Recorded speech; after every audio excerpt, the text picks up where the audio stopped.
Okay guys, I wanted to do a short video here. I'm driving to Port St. Lucie. I got a schedule of 11 houses to look at. So a lot of people ask me, you know, Lex, what do you do on a daily basis when you're out looking at properties? So I leave pretty early.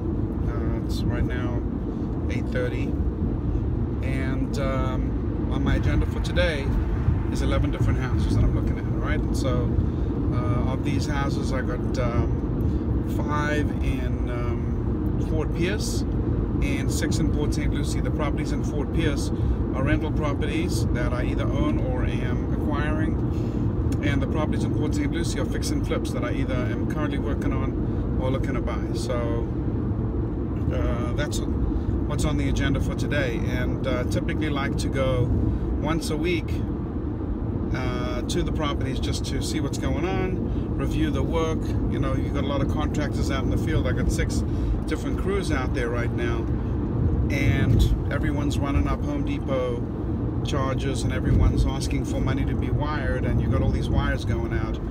You got to keep track of each project and what you're spending on it, both in material and labor, and see how that's coming in relative to your budget. And then in addition to that, you also have to make sure that all the work is being done. You know, so if a guy, for example, one of my properties, a guy asked for $6,000, he's ordering cabinets, now he asks for another check, so I don't want to give him another wire until I've seen that the cabinets are in the house, because I know what the cabinets cost and I know what it costs to install them, so I want to see that work performed before I go ahead and cut that next check. All right, so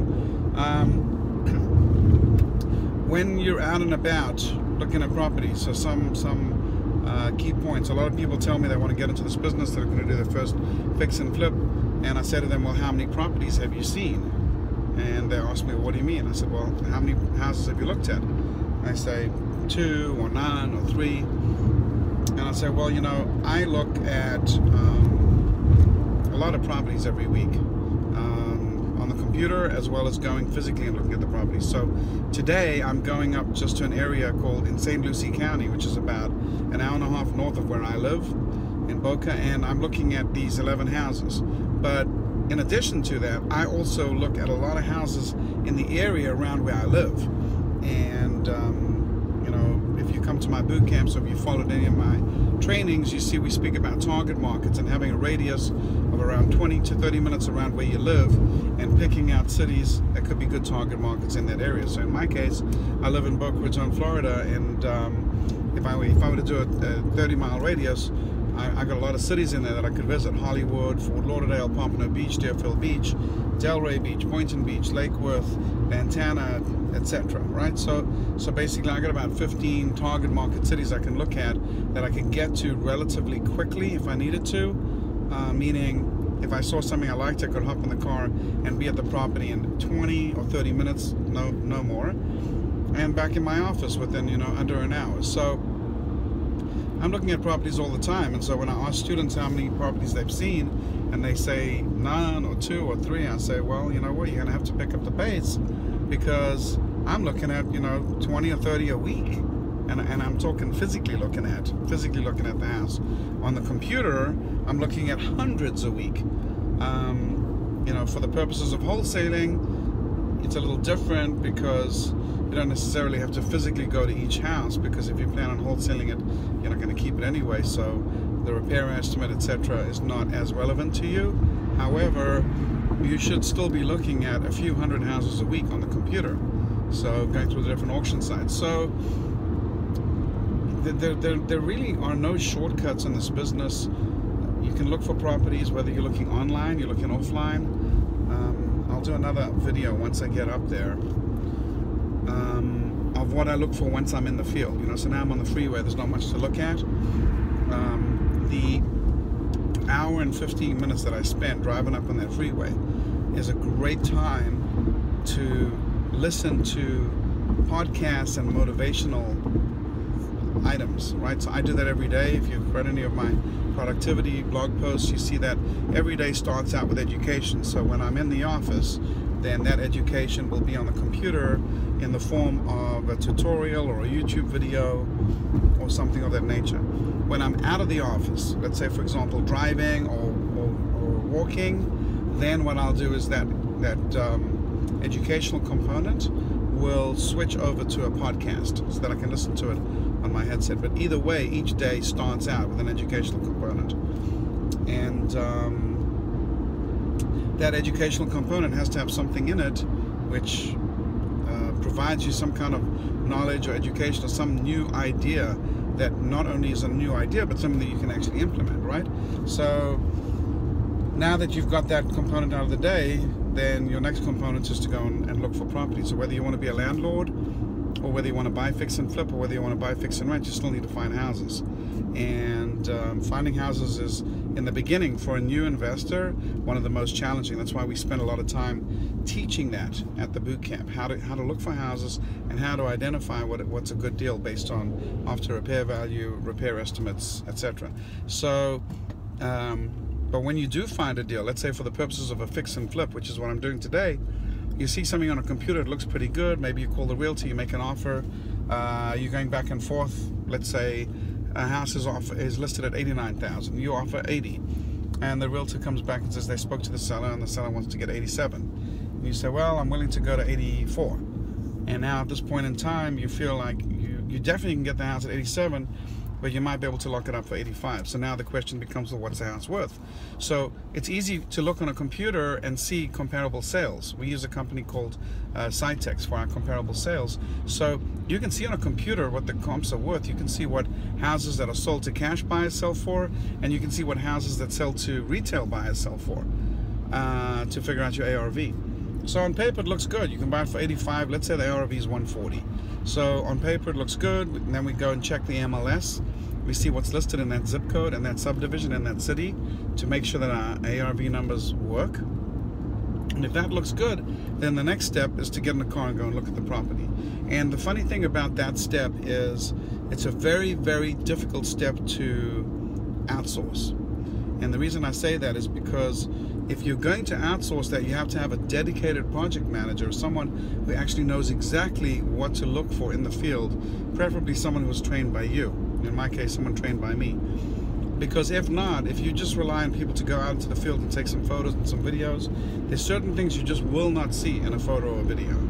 And ask me how I know that. I bought a lot of houses sight unseen, many, and got a surprise when I got to the house. In one case, I bought a house, and after I purchased the house, realized that the floor had caved in, and the way the angle that the pictures were taken, it looked like the floor was fine, and that cost me a significant amount of money to repair. So at the end of the day, it's a good idea for you to look at your house. So I like to actually physically look at the properties that I'm fixing and flipping myself, and that's why I go once a week to look at them. For purposes of wholesaling, obviously it doesn't matter. I wholesale houses all over the country, and I don't have to see them. If I bid on a house on an auction site like auction.com and I win the bid and I post an ad on Craigslist to flip it to some guy, all I need to do is fund the transaction, do a double closing, and have a title company, and it's a done deal. I don't need to see the house. And I flip way more houses that I don't see than houses that I do see. So I wholesale 15, 20 houses a month. Sometimes in a good month we can push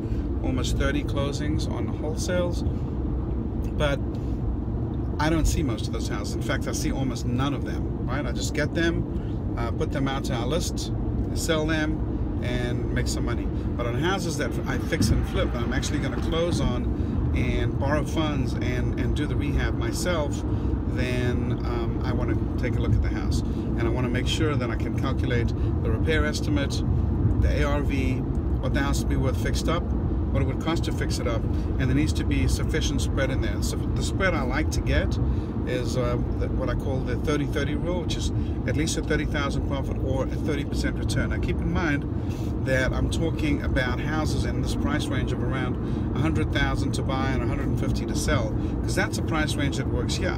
Now if you're out in California, let's say you're out in San Diego, your price range might be 500 to buy and 650 to sell.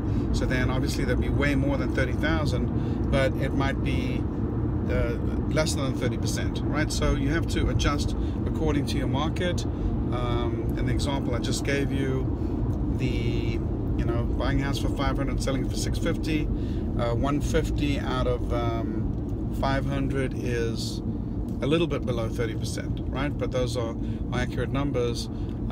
Right now, with the way the real estate market's going and prices going up, there's a shortage of inventory. All that REO inventory it's not completely dried up, but it's dried up quite a bit.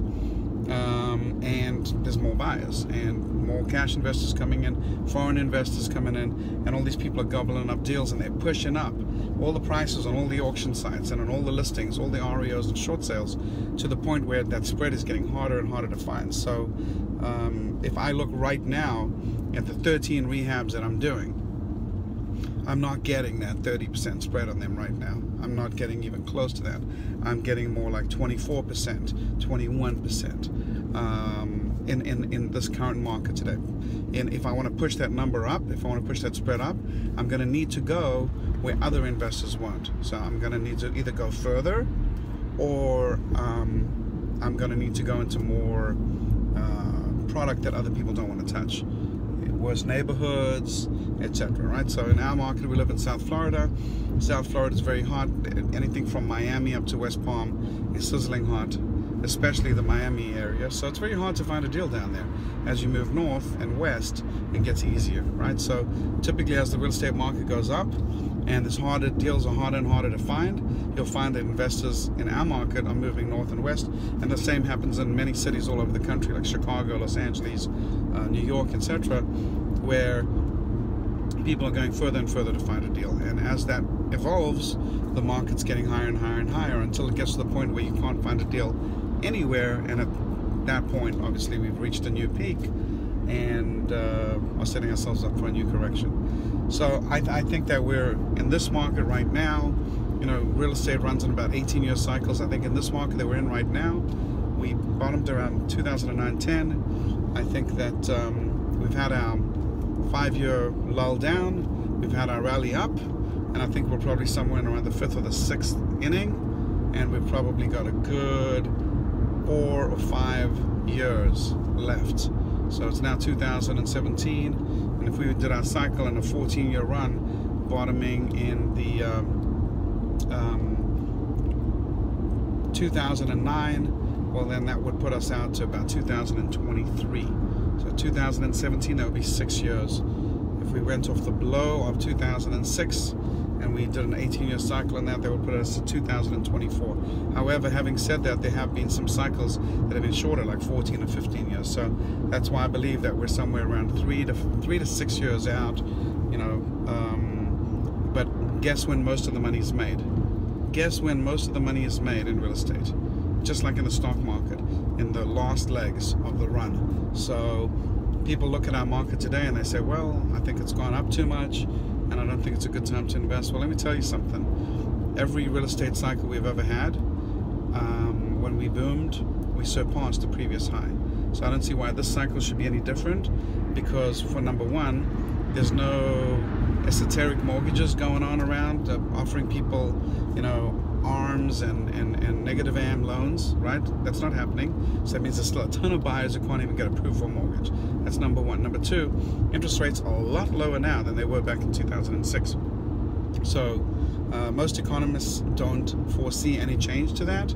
In fact, many people are talking about negative interest rates. So unless some esoteric shock happens from China or wherever, something we can't predict, there's a good possibility the market will just hum along and interest rates will kind of stay where they're at, and the real estate market will keep going up.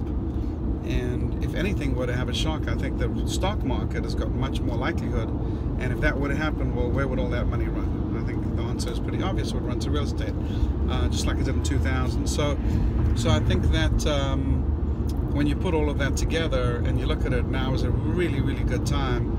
While you can still pick up a rental property with cash flow numbers at work, pick it up, because you might fast forward 4 or 5 years and at that point in time there might not be anything available to buy where the numbers make sense.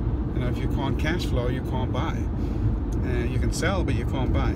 And for fix and flips, well, you know, while the market's hot, you got to hit while the market's hot, and as prices go higher and higher and higher, you're going to be taking more and more risk as you're buying at that higher and higher price. If you get stuck with inventory all the way at the top, that's not going to be a very pleasant experience either, especially if it's borrowed funds. So it's a good time to get in. If you're wholesaling, you got a huge margin of error because prices are moving up, right? So either way, it's a great time to get into real estate. So Lex Levinrad, driving on the freeway to Port St. Lucie. Thought I'd just share with you guys some shorts about real estate. If you like what you see, please like this video. Feel free to subscribe to our YouTube channel, and make sure you visit my site for more info at www.lexlevinrad.com.